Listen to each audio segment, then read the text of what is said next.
दुकानें, पहले दुकानों का निर्माण करना, उसके बाद उसके अंदर मजार का निर्माण कर देना और आराम आराम से लोगों को लाकर वहाँ पे जो है नमाज कायम करना।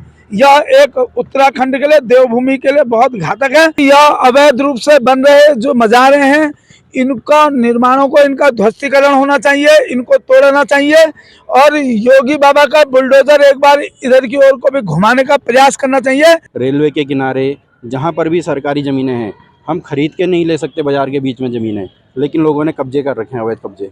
रेलवे स्टेशनों पे मज़ारों का बनाना, एक बक्सा रख देना, बक्सा रखने के बाद उसमें हमारा पवित्र स्थान है कह के उसमें वहाँ पे नमाज पढ़ने का काम करना, यह केवल वन भूमि पे नहीं, लैंड जिहादी नहीं, यह स्टेशनों को भी घेरने का काम। एक ज़मीन में इन्होंने कब्जा करके मज़ार बना दी, उसके बाद ये अपनी मस्जिद बना देंगे और लिख देंगे 800-900 साल पुरानी मस्जिद। उसके बाद इन्होंने एक लैंड जिहाद कर दिया, उसके बाद ये अपनी आबादी बसाएंगे, सब बसाएंगे। आप देख ही रहे हल्द्वानी का रेलवे अतिक्रमण का क्या हो रहा है। पानी में मौजूद है और लगातार उत्तराखंड में जो इस समय सबसे चर्चा का विषय बना है वो है अवैध रूप से जो मजारें बनाई जा रही है या जो इस तरीके से वन भूमि पर या अन्य भूमियों पर कब्जा किया जा रहा है। हमारे साथ कुछ लोग बात करने के लिए, इनसे जानते कि क्या है ये मामला। सबसे पहले अपना नाम बताइए। कमल जोशी मेरा नाम है जी। कमल जी, ये मैं कहना चाहता हूँ कि आपने लगातार देखा होगा आजकल बहुत ज़्यादा ये जो चर्चा का विषय बना है, जो अवैध तरीके से जो भी जो धार्मिक स्थल है उनका निर्माण किया जा रहा है, किस तरीके से आप देखते हैं? इस समय पूरे उत्तराखंड में, देवभूमि में और संपूर्ण देश में एक ऐसे अवैध रूप से लैंड जिहाद के नाम से जो अवैध मज़ारों का निर्माण किया जा रहा है और हमारा यह पूरे देश के लिए और खासकर इस उत्तराखंड के लिए बहुत ही घातक है। और मैंने इसके लिए पूर्व में भी लगातार प्रशासनिक अधिकारियों को और वन विभाग के अधिकारियों को ज्ञापन के माध्यम से भी दिया है, ज्ञापन के माध्यम से भी कहने का काम किया है कि यह अवैध रूप से बन रहे जो मज़ारे हैं, इनका निर्माणों को, इनका ध्वस्तीकरण होना चाहिए, इनको तोड़ना चाहिए और योगी बाबा का बुलडोजर एक बार इधर की ओर को भी घुमाने का प्रयास करना चाहिए, जिससे कि हमारा यह उत्तराखंड, हमारा यह देवभूमि, यह बचाया जा सके जिसको। और मैं इस अवैध रूप से बन रही मज़ारों को, जो मज़ारें बनने के बाद वहाँ बड़ी बड़ी मस्जिदों का निर्माण कर दिया जा रहा है, और मैं इस देश उत्तराखंड की क्रांतिकारी वीरों से भी एक विशेष आग्रह भी करता हूँ। मैं कहता हूँ इस प्रकार के बनने वाले, इस प्रकार के जो लैंड जिहाद के नाम से जो मज़ारों का निर्माण कर रहे हैं, ऐसे लोगों को पहले देखना, फिर टोकना, फिर रोकना और आवश्यकता पड़े तो ठोकना। इसको काम को जब तक हम नहीं करेंगे तब तक यह मज़ारों का, अवैध रूप से बन रही मज़ारों को रोकने का काम नहीं रुक सकता। आपका नाम बताइए। कमल पंत। ये बताइए कि जो अवैध तरीके से चाहे वन विभाग की भूमि है या अन्य जो भूमियां हैं, जी, जगह है, उनको कब्जा किया जा रहा है लगातार, जी। किस तरीके से आप देखते हो और ये क्या है पूरा मामला?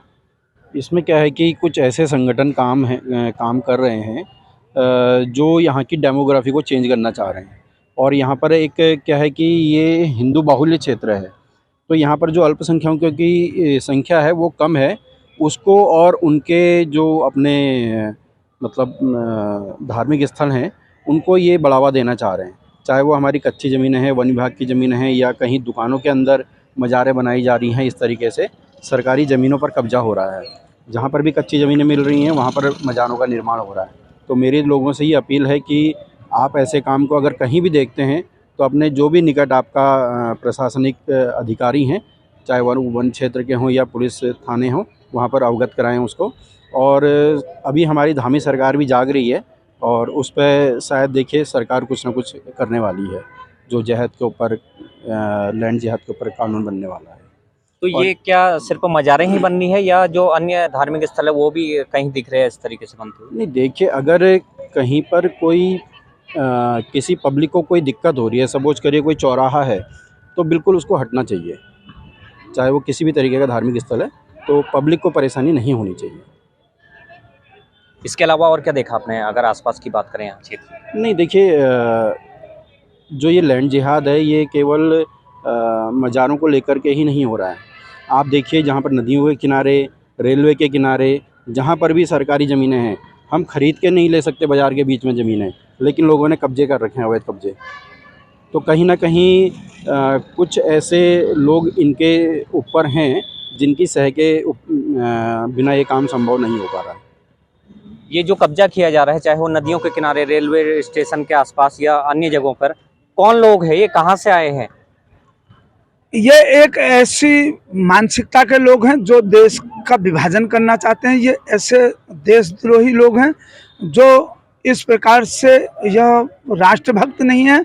यह एक योजना के तहत रेलवे स्टेशनों पे मज़ारों का बनाना, एक बक्सा रख देना, बक्सा रखने के बाद उस पर हमारा पवित्र स्थान है कह के उसमें वहाँ पे नमाज पढ़ने का काम करना। यह केवल वन भूमि पे नहीं, लैंड जिहादी नहीं, यह स्टेशनों को भी घेरने का काम। और मैं आपके चैनल के माध्यम से बताना चाहता हूं, एक नई योजना के तहत, ऐसी मानसिकता जो है, एक नई योजना के तहत इन्होंने नया काम शुरू कर दिया।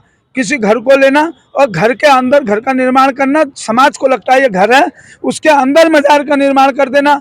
कोई दुकान लेना और दुकान के अंदर मजार का, मैं कभी अगर आपको ऐसा होगा तो आपको दिखाऊंगा एक नई चीज़ को, जिसको आप मीडिया के माध्यम से एक नया चीज़ को बता भी सकते हैं। दुकानें, पहले दुकानों का निर्माण करना, उसके बाद उसके अंदर मजार का निर्माण कर देना और आराम आराम से लोगों को लाकर वहाँ पे जो है नमाज कायम करना। यह एक उत्तराखंड के लिए, देवभूमि के लिए बहुत घातक है। अब कभी अगर आप दिल्ली रेलवे स्टेशन, पुरानी दिल्ली रेलवे स्टेशन गए होंगे, वहाँ पे भी एक बक्सा रखा हुआ है और बक्सा रखा है, उसमें लिखा है पवित्र स्थान। तो पवित्र स्थान, और वहाँ शुक्रवार के दिन नमाज पढ़ने का काम, दोपहर में नमाज पढ़ने का काम किया जाता है। तो इस रेलवे स्टेशनों को भी घेरने का काम, और ये पूर्ण रूप से योजना के तहत कि रेलवे स्टेशन, कोई बड़े पुल हों जो एक दूसरे रास्ते को कनेक्ट करते हों, कभी अगर ऐसी कोई बात हो तो हम वहाँ पे से उसको घेर सकें, उस पुल को तोड़ सकें, ऐसी योजना के तहत जो है उनका निर्माण किया जाता है। नहीं, ठीक है, आप ये इतने सारे आरोप लगा रहे हैं, चाहे ये जैसे भी हो, लेकिन ये किसकी लापरवाही है? अगर ये सब चीजें हो रहा है, किसकी लापरवाही है? जो शासन है, प्रशासन है स्थानीय, उन लोगों को देखने की आवश्यकता है, या जो सरकार, चाहे वो कांग्रेस की रही हो, बीजेपी की रही हो, वो लगातार रही है? ये लापरवाही किसकी आखिर?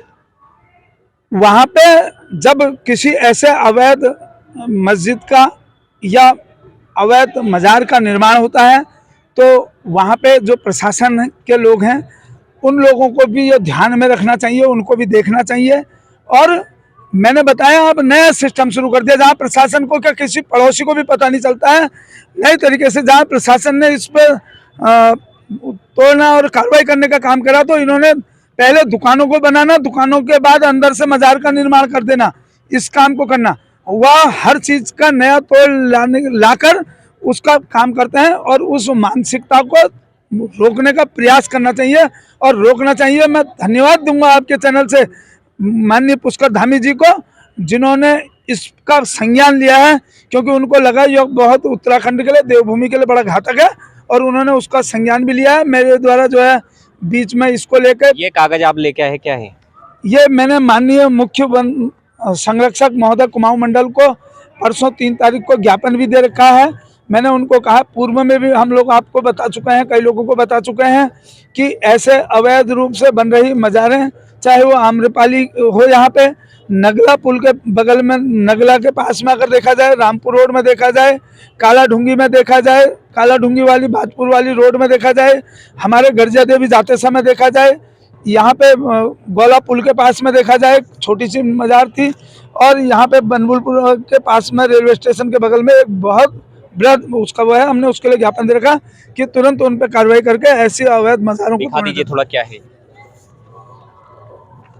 बताइए। ये हमने जो है उनको दे रखा है कि हम इस ज्ञापन के माध्यम से आपके संज्ञान में लाना चाहते हैं कि वन क्षेत्रों में अवैध रूप से जो मज़ारें आदि अवैध रूप से बनाई जा रही हैं, जो उचित नहीं हैं और अवैध भी हैं। उदाहरण के लिए आम्रपाली विद्यालय के निकट लामाचौड़ में वन क्षेत्र में बनी गई मज़ार हो, ऐसी एक अवैध निर्माण हुई मज़ार का निर्माण हुआ है। दरगाह सैयद जलाल शाह गोला पुल के पास में बनबुलपुरा में एक ऐसी मज़ार का है, नगला पे निर्माण है, ऐसी कई वो हैं। हमने उनसे आग्रह करा है कि ज्ञापन के माध्यम से कि यह जो है अच्छी चीज़ नहीं है, इस पर कार्रवाई करी जाए। ठीक है, आप बताइए, नाम इधर आइए। जी, मेरा नाम करण कपिल है। इन्होंने बताया, आप युवा हो, इन्होंने बताया कि किस तरीके से जो है वो लगातार, चाहे मजार है या जो भी चीज़ें बन रही है, किस तरीके से आप देखते हैं, क्योंकि आप यूथ है एकदम। देखिए, इसका जो परिणाम होगा वो 8-10 साल बाद पता चलेगा, क्योंकि ये एक ऐसा षड्यंत्र है कि इस पे एक ज़मीन में इन्होंने कब्जा करके मज़ार बना दी। उसके बाद ये अपनी मस्जिद बना देंगे और लिख देंगे 800-900 साल पुरानी मस्जिद। उसके बाद इन्होंने एक लैंड जिहाद कर दिया। उसके बाद ये अपनी आबादी बसाएंगे, सब बसाएंगे। आप देख ही रहे हल्द्वानी का रेलवे अतिक्रमण का क्या हो रहा है। वो कोई कह रहा है मैं 80 साल पुराना हूँ, कोई कह रहा है 100 साल पुराना हूँ। इससे हिंदुओं को ही हानि होगी, मुसलमान तो जो भी है। इसके आसपास भी आपने देखा कहीं, अगर जैसे आसपास अगर आप जाते होंगे, क्या इस तरीके का और भी जगह हो रहा है क्या? आप अभी 3 पानी बाईपास चले जाए, वहाँ जंगल में बना रखी है। जंगल में लिखा था 80 साल पुरानी। जंगल कब का है और ये बाजार कब की? 80 साल पुराने। अगर कौन बच गया उधर पे? कोई तो होता है मजार में, कोई इनका जो भी मौलवी कोई तो होता है वहाँ, कोई नहीं है। मजार बना के छोड़ रखी है कि कल को अगर कुछ उसमें मान लिया कोई वो होगा, डेवलप होगा वो जंगल, तो उस पर कुछ ना कुछ वो करेंगे अपना ऊपर। तो ये देखा आपने कि किस तरीके से ये यूथ थे, इन्होंने बताया कि जो जंगल है वहाँ पर भी मजारें बनाई जा रही है। आप नाम बताइए अपना। ललित वाल्मीकि। ललित जी, ये बताइए कि हल्द्वानी में आप रहते हैं, आसपास क्षेत्र में क्या माहौल है इस टाइम? माहौल क्या है, अभी रोज़ अगर रमज़ान चल रहे हैं इनके, तो रमज़ान में मैंने अभी हाल ही की घटना बता रहा हूँ। ये बॉम्बे हॉस्पिटल के पास नमाज़ पढ़ लेते, वहाँ कुछ क्षेत्र के लोगों ने, क्षेत्रवासी लोगों ने विरोध करा। वह विरोध करने के बाद बनपुरपुरे के इतने मुसलमान आ गए कि जहाँ 2 बजे तक हंगामा करा इन्होंने। हमारे हिंदू लोग इतने वो हो गए कि 2-3 जनों ने विरोध करने के बाद अपने घर में घुस गए, और उसके बाद प्रशासन के बिल्कुल वो पसीने छूट गए, कुछ नहीं कर पाए। और इसमें बड़े बड़े शर्म की बात है हिंदुओं के लिए कि हिंदू कॉलोनी में मजार को लेके और मस्जिद की नमाज न पढ़ लें, बहुत शर्म की बात है। इसके ज़्यादा मैं कुछ नहीं कहना चाहता। हिंदुओं के लिए बहुत बड़ा संकट है आने वाला। तो इस समय सरकार भी भाजपा की है, चाहे यहाँ हो या केंद्र में हो, इन्होंने आरोप लगाया है इस तरीके से, कह रहे कि कहीं ना कहीं बहुत शर्म की बात है कि अगर हिंदू आबादी में भी इस तरीके की घटनाएं हो रही है, तो आप किस तरीके से इसको देखते हैं? मैंने पहले भी कहा और मैं लगातार कह रहा हूं और कहते रहता हूं। मैंने शुरू में भी एक नारे के रूप में भी कहा। मैंने कहा इस उत्तराखंड की युवा शक्ति को जागना पड़ेगा। ऐसे लोगों को 4 चीज़ों का ध्यान देना पड़ेगा: उनको देखना, उनको टोकना, फिर रोकना, फिर ठोकना। यह काम को करना पड़ेगा, तभी हम रोक पाएंगे, तभी हम अपने बहन बेटियों को, और जो लव जिहाद के बाद लैंड जिहाद का जो कार्यक्रम है उसको हम तभी रोक पाएंगे। और इनके विरुद्ध जो है कार्रवाई होनी चाहिए और इसको लगातार उखाड़ने का काम करना चाहिए। और योगी बाबा का बुलडोजर एक बार जो है वहाँ की ओर को भी दौड़ना चाहिए। लापरवाही मानते हैं या नहीं किसी भी की? मैंने कहा ना कि यह जो योजना के तहत जंगल के अंदर मजार बना देना, जैसा अभी एक यूथ ने कहा कि जंगल के अंदर मजार बना दिया, और मजार बनाने के बाद में उन्होंने कहा कि ये तो इतने साल पुरानी है। तो ऐसा कह के ये ऐसी जगहों पे बनाने का काम करते हैं कि आपको भी पता नहीं चलेगा। एक पत्थर रखेंगे, फिर 4 पत्थर रखेंगे। मैंने खुद प्रशासन को बताने के बाद लालकुआं में एक मजार बनी, मैंने खुद अपने हाथों से तोड़ी। आंवला चौकी गेट में एक मजार बनी, तो मैंने खुद तोड़ी, उसको मजार को तोड़ने का काम करा। आज वहाँ मजार नहीं है। तो ऐसे ही मैं लोगों से भी कहता हूँ, जब मैं देखता हूँ, मैं टोकता हूँ, मैं रोकता हूँ और मैं ठोकता हूँ, तो वही काम जब करेंगे तो अपने आप ही ये काम होना बंद होगा। धन्यवाद। तो ये थे हमारे साथ हल्द्वानी के निवासी, जिन्होंने बताया कि किस तरीके से हल्द्वानी हो, रामनगर हो या पहाड़ के जो क्षेत्र है, वहाँ पर वन भूमि पर किस तरीके से अवैध रूप से बनाई गई जो मज़ारें हैं वो कहीं ना कहीं लगातार अतिक्रमण कर रहे हैं। और इन लोगों का साफ तौर पर यही आरोप है कि जो लोग हैं वो बाहर से आकर यहाँ पर बस रहे और लगातार अतिक्रमण कर रहे हैं। इन लोगों की राय के बारे में आप लोगों को क्या कहना है, ये कमेंट पे जरूर बताइएगा। राहुल सिंह, हल्द्वानी।